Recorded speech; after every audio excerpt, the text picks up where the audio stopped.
hand mic? Sure, right?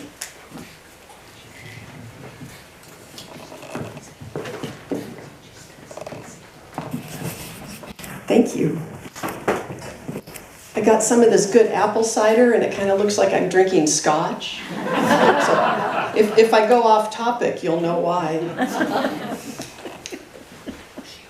Thanks for coming out to storytelling tonight, and thank you for staying till the end. I know it's a little bit late, but we'll try to keep you entertained.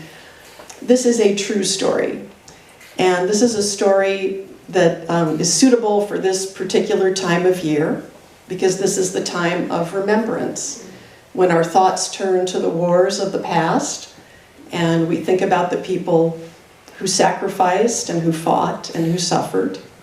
And in addition to that, this weekend, November 9th and 10th, is the 81st anniversary of an event in Nazi Germany that was called Kristallnacht, and many of you have probably heard of it. That translates to the Night of Broken Glass, and that was the event where Jewish businesses, synagogues, and homes were looted and burned by paramilitary forces throughout the country. When we think about these kinds of stories, they bring emotions to the surface, emotions that most of us keep held silently within our hearts, sort of in the depths of ourselves most of the time. And these stories bring those emotions to the surface and out into the light of day. And for that reason, this story is called The Bubbling Well. In 1945, my father, Kurt, noticed that the American air raids over Shanghai were occurring with greater and greater frequency. He was a 21-year-old Jewish refugee who had been living in Shanghai for the last 6 years since his family fled Nazi Germany in 1939. By the summer, the war had already ended in Europe. The war had ceased in Europe in May of 1945, but the war continued in Asia, and for Kurt and his family and the other residents of Shanghai, nothing had changed. Food, clean water, and sanitation were non-existent. Hunger, disease, and rats were plentiful, and these were the conditions that they lived in. The European inhabitants of the international settlement remained interned in 6 internment camps around the city. The Chinese residents of Shanghai were still oppressed and maltreated by the Japanese occupying forces, and the 20,000 Jewish refugees were still confined to a tiny area of Shanghai known as Hongqiu. So I brought you a map from the era when my father was there, and up in the upper, it's the left-hand corner as I'm facing it, but the right-hand corner as you're facing it, that little square up at the top, it's 1 mile square, is Hongqiu, and that's where tonight's story is going to take place.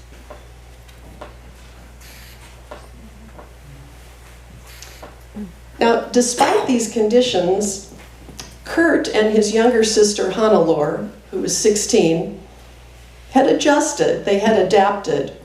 Kurt had developed tuberculosis in his right lung, but he had received treatment for it in 1943. If you were here last month, that's the story that I told last month.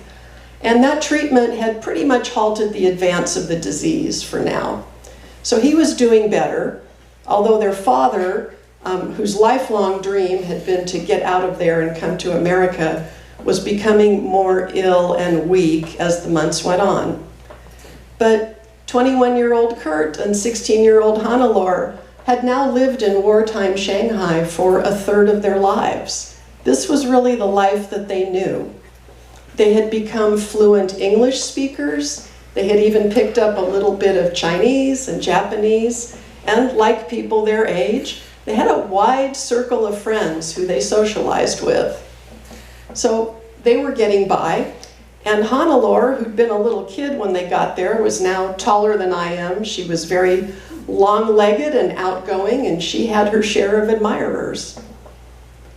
Kurt and Hannelore were so well adapted that they had even gotten used to the constant droning of the bombers that had been dropping bombs on Shanghai since 1944. They could hear the droning in the distance. They could hear the rumbling of the bombs as they fell. But these bombs were directed at military targets, not civilian ones, and they'd simply gotten used to it, like the rats. It was just part of the background. And so the two of them were totally unprepared for what happened on July 17th. Historical accounts differ as to whether the bombing of Hongqiu was intentional or accidental. Most accounts say that the intended targets were elsewhere in the city and the bombs were merely dropped in the wrong location. A few of the accounts say that the bombs were dropped intentionally, that there was a Japanese radio transmitter in the area and also an ammunition storage, and that those were the intended targets. And although those accounts disagree on whether it was accidental or intentional, all the accounts are consistent that it was a bad day. There were tremendous casualties, loss of life, and injuries. The floor quaked and thrummed under Kurt's feet. The walls shuddered around him, and a sound like thunder compressed his eardrums. Then there was a moment of stillness, and people began staggering out into the street to see what had happened. The streets of Hongqiu were filling up with dark gray smoke. It was blocking out the sunlight. It was hard to see, and the smoke was mixing with the tropical heat and humidity of the summer day. Those who had them reached for their handkerchiefs to cover their faces just so that they could breathe. There was the stench of burning phosphorus and the sounds of all kinds of people crying out for help. The landscape was a mix of shattered glass, splintered wood, and human body parts. Some people ran inside to grab old bed sheets and tear them into strips to bandage the wounded. And Kurt and Hannelore pitched in. In his words, as he told me many years later, we pitched in, we helped, we collected the wounded and brought them to hospitals, and we poured sand on the fires. That was phosphorus burning, and if you put water on it, all it does is make it worse. They worked throughout the day, and in the afternoon, eventually, the smoke lifted, and the sun came shining through just a little bit. Kurt's hands had been shaking and his heart had been pounding. Sweat had been pouring down his face, but he began to get a little bit calmer.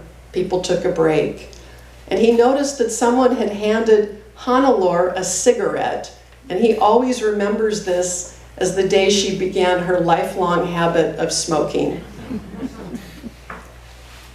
He looked down at his aching feet and his dusty shoes and the broken glass all around his feet on the street. And it struck him that for 7 years, he seemed to have been walking through the same kind of destruction. Since the morning of November 10th, 1938, when he woke up and stepped outside his family's apartment in the little village of Hala. He was 14 years old then, and he walked out into a similar scene of broken glass and looted and vandalized businesses. Even though 7 years had passed and he was thousands of miles away, the scenery really didn't look that different.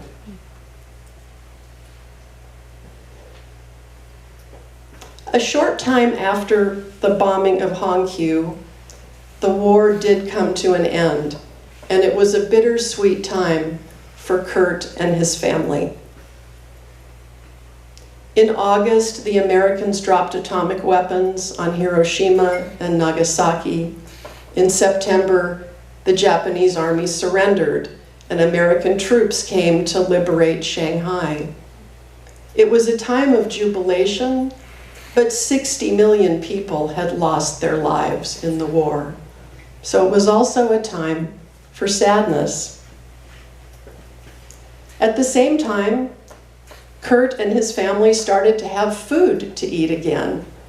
In his words, there were cans of beans and canned vegetables and even fruit cocktail. We felt like we were really living.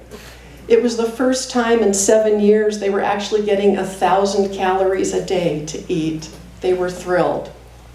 He said they even loved getting the powdered eggs that the American troops had total contempt for. My goodness, Kurt said, we hadn't had an egg in so many years, we couldn't remember. We were thrilled. Life started to get a little bit better. The internment camps were opened up. People were able to leave Hongqiu. Consulates opened up, and Kurt and his family were able to apply for immigration. Relief agencies set up food and shelter and clothing supplies. And at the same time, in the midst of all this and things getting better, Kurt and Hannelor's father just couldn't hold out anymore. He had tuberculosis and it was terminal. And in February of 1946, he passed away. They had Paul was the name of Kurt's father. They had Paul's remains cremated. And on the day when Kurt went to pick up his father's remains, he took the streetcar down a street called Nanking Road, and I've shown that on the map in pink.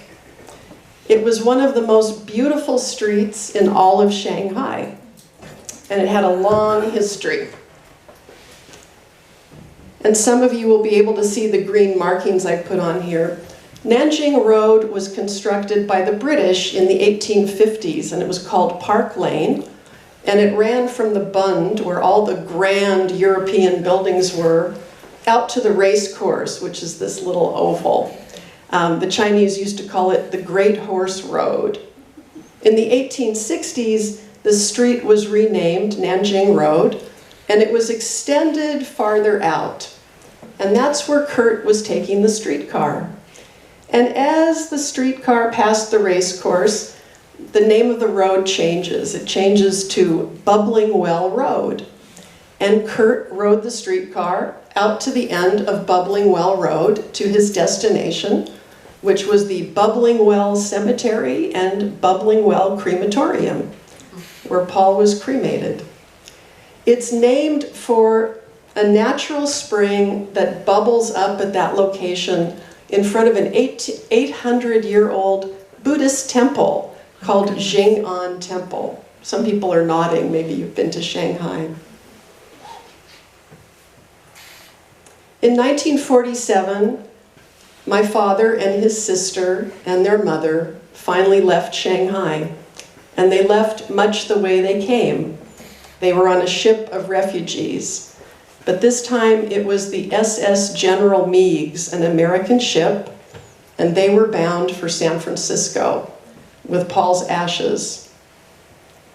Many things changed in the late 1940s in Shanghai. Mao's communist troops defeated other Chinese forces to take over all of mainland China, and the names of many streets and landmarks were changed. Bubbling Well Road had a name change, and it just became Nanjing Road West. So now Nanjing Road East and Nanjing Road West. No more Bubbling Well, and the Bubbling Well itself was paved over and forgotten. And even Kurt and Hannelore changed their names. When they arrived in America, they were both fluent English speakers, and they had very mild accents because they had learned English as youngsters. And they really didn't want to talk about the war. So Kurt changed his name to Philip. He thought it sounded more American. And Hannelore changed her name to Joan. They arrived in San Francisco, and Joan, fairly shortly after that, moved to New York City and married another war refugee, and they owned and operated a series of kind of luxurious restaurants out in the Long Island area. She continued to smoke, and she lived the very cosmopolitan life that she had dreamed of since she was a little girl in Shanghai in the days of the international settlement, when they would watch the rich Europeans go out in their fur coats and dine in fine restaurants. That's the kind of life she had aspired to, and she was able to live it. Now, Philip, on the other hand, became gravely ill on the trip over to San Francisco on the SS Meigs. He had already had tuberculosis in one lung, and he had another tubercular breakdown. He now had tuberculosis in both lungs, and he was very ill, so he needed immediate medical treatment when he disembarked in San Francisco. Fortunately, there was a hospital in Denver, National Jewish Hospital, where they were able to treat cases like this. So he was transported to Denver, and he had a radical surgery that scarred his lungs, but it did save his life. When I was a little girl, my aunt and my father didn't want to talk about what happened during the war, but I always had a sense that they'd had some kind of experience that was still boiling up inside them. And the only thing I could compare it to was the natural springs I had seen in Yellowstone National Park on vacation. I remember standing there with this smell of sulfur around me and my pigtails curling in the humidity, looking out at those bubbling mud pots and the mineral springs, and thinking, it's really fascinating to see what goes on beneath the surface, but it's also kind of dangerous if you fall in. So I didn't ask too many questions of them. But eventually in 1983, there was a book published called Deliverance in Shanghai. My father bought me a hardcover copy of that book. I was now in my 20s. And he said, you know, if you would read this, maybe you'd get a sense of what our life was like during the war years in Shanghai.